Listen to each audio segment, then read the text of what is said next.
The Zetharian war fleet emerged from hyperspace, with the confidence of a predator that had never known defeat. Commander Vectar surveyed the blue marble hanging in the void. Earth, the humans called it. Intelligence reports had been clear. A primitive species, barely capable of interstellar travel, ripe for conquest. Begin the bombardment, Vectar ordered, his mandibles clicking with satisfaction. The first strike hit the colony on Mars. The second obliterated humanity's mining outpost on Europa. By the third strike, targeting Earth's orbital defense platforms, Vectar expected surrender transmissions. Instead, he received silence. Then came the message. Akim stood in the command center of the UHSS Defiance, her dark eyes fixed on the tactical display. The young tactical officer had been tracking the Zetharian fleet since they'd crossed the Kuiper Belt. Now, as she watched the red markers representing enemy ships position themselves around Earth, her jaw tightened. "Captain," she said quietly, "they've fired on Mars colony. 7,000 civilians are gone." Captain Aziz turned from the viewport, his weathered face carved from stone. He'd served in the Unification Wars, had seen humanity at its worst and best. But this, an attack on human territory, on families, on children, ignited something primal in his chest.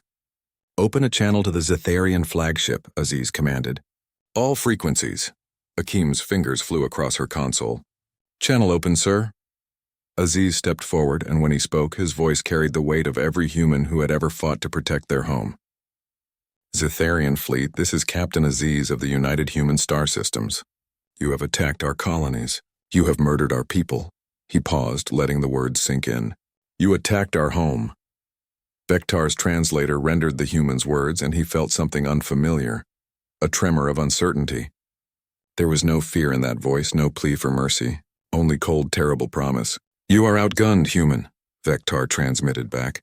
"Surrender your world and we will spare your—" "No." The single word cut through the void like a blade. Aziz continued, "You see, you've made a fundamental mistake. You've studied our technology, our defenses, our military capabilities, but you haven't studied us. You don't understand what it means to attack a human's home." Akim pulled up historical files on her secondary screen as she coordinated the fleet's response. Humanity's history was soaked in blood and sacrifice, but threaded through it all was an unbreakable pattern. Humans fought hardest when defending what they loved. "Sir, enemy fleet is moving into attack formation," she reported. 23 capital ships, over 100 support vessels. "And how many do we have, Lieutenant?" Aziz asked calmly. 47 ships total, sir. Most are older models." Akim met his eyes. "We're outnumbered in firepower 3-1. Aziz smiled grimly. "Then it's a fair fight. Signal all ships, weapons free. Formation Delta 7. The Zetharians had superior weapons, faster ships, better shields. What they didn't have was desperation tempered by determination. They didn't have 4 billion humans watching the battle unfold, each one knowing their families hung in the balance.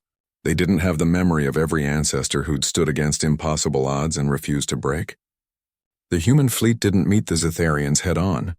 Instead, they scattered like seeds in wind, each ship executing maneuvers that seemed suicidal, diving close to their own orbital platforms, weaving through debris fields, using Earth's gravity well in ways that made Zetharian navigators recoil in horror.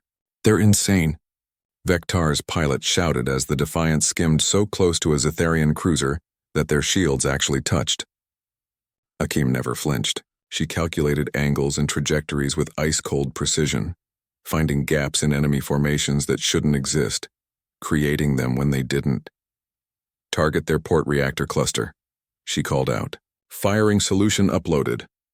The Defiance's main gun spoke and the Zetharian cruiser bloomed into flame. One by one, human ships took damage, took losses. The destroyer Valiant broke apart, protecting a civilian evacuation transport. The frigate Remember Titan rammed a Zetharian carrier when its weapons failed, both ships consumed in nuclear fire. But for every human ship that fell, they took 2 Zetharian vessels with them. Vectar watched his tactical display with growing horror. His fleet was dying. These humans fought like cornered predators, each one willing to trade their life for the enemy's. They coordinated with impossible precision, communicated in rapid bursts of data that his cryptographers couldn't crack, and showed absolutely no sign of breaking. "Fall back," he finally ordered. "Retreat to hyperspace coordinates." But Aziz wasn't finished. All ships, pursuit pattern, he commanded. They don't leave this system. The remaining human fleet, battered and bleeding, surged forward. The Zetharians had faster ships, but they were panicking now, their formation collapsing. Human vessels cut off escape routes, herded the enemy fleet like wolves with sheep. When Vektar's flagship finally jumped to hyperspace, only 6 of his original fleet escaped with him. In the aftermath, Akeem stood beside Captain Aziz as they surveyed the debris field that had been a battle. Thousands had died, human and Zetharian alike. Earth was safe, but the cost had been terrible. "Lieutenant," Aziz said quietly, "what did we lose?" 19 ships destroyed, 12 damaged beyond immediate repair, Akeem reported, her voice thick with emotion. 4,237 personnel confirmed dead. Another 800 wounded. Aziz nodded slowly, then turned to look at Earth through the viewport. Still blue, still beautiful, still home.